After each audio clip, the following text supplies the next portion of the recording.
Well, I'm Chip Foose here at the SEMA show 2022, Las Vegas, and I'm really excited because I've been working with Original Parts Group now for a few months, and we have built a 1970 Chevelle. And this is a car that I've had for a couple years, but I really wanted to build it.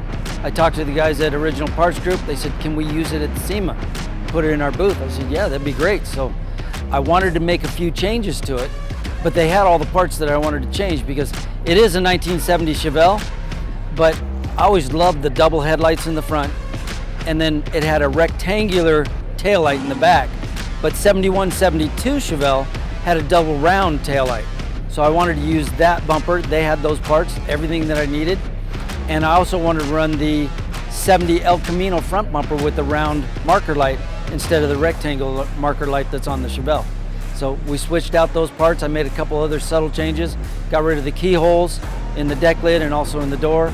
And the rest of the car is almost all stock, but we just did a real nice, changed up that hugger orange and made it a much deeper burnt orange. It's got a hugger orange stripe in it with a kind of a cream color rally stripe, but updated. We changed the graphics a little bit and did a real fine set of Foose wheels on it. We've got air ride hole suspension kit in it. It's got MagnaFlow, all the exhaust, and we didn't go with the stock motor. We actually put a LSA, which is a Cadillac V-Series motor, and it's got over 600 horsepower. It's a fun ride, and I can't wait to get this out on the road and give it a little throttle.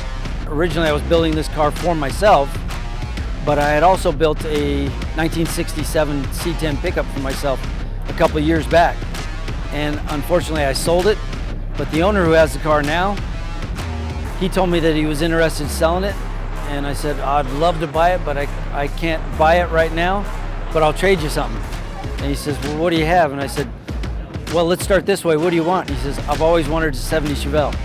I had this one. I had already done the drawings. I had been talking with Original Parts Group, and I showed him the drawing that I had already done. He says, I'll trade you for that. So I got it done. He's here today, Fred Hargrove, and I actually showed him the car last night. First time he had seen it. He loves the car. I told him, it's your choice. You can have the C10 or you can have the Chevelle. He says, I want the Chevelle. If I'm going to give advice to somebody of the first step that they need to take, if their passion is to build cars, then to follow your heart. That's what I'm going to say. Do what you truly believe is what you want to build, and you can never sacrifice quality. People will forget about how long something takes or how expensive it is, but they'll never forget quality. Because when somebody looks at a car, they're going to go hunt for quality. If you've got quality, then they're hunting for you.